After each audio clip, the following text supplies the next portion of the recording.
The carrier pigeon is an ally of the mechanical pigeon, the aeroplane.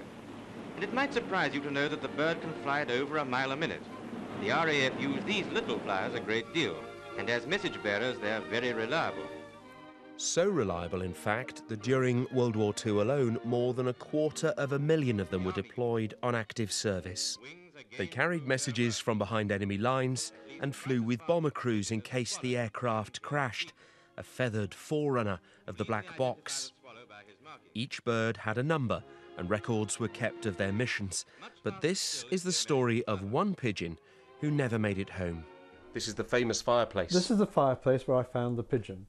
So I started pulling it down, bags and bags of rubbish.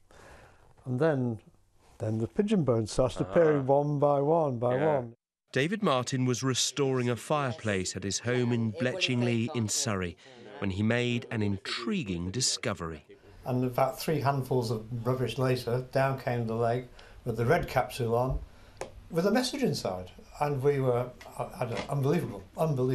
It was like Christmas. We just couldn't believe it.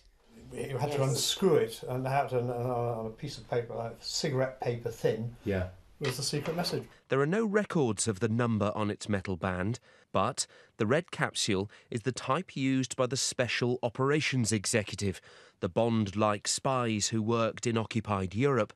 And unusually, the message is in code. They were sent on nearly every bomber that left this country. 2 birds on it. We're at Bletchley Park, renowned as the wartime home of the top secret codebreakers. There were only around a dozen pigeons based here, but their cargo may well have been highly sensitive. I thought, no way on earth can I work this one out, because all the messages that we've ever looked at have always been longhand. You know, that made 2 of us really sit and think that there's something a little bit special about this one. So the theory is the pigeon was on his way here to the codebreakers in Bletchley Park. Today, the message is at their modern-day equivalent. It's being worked on at GCHQ in Cheltenham. It's hoped that they will be able to solve the mystery of what's contained within that message.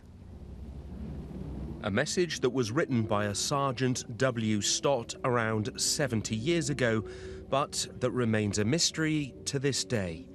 Well, so far. John Maguire, BBC News at Bletchley Park.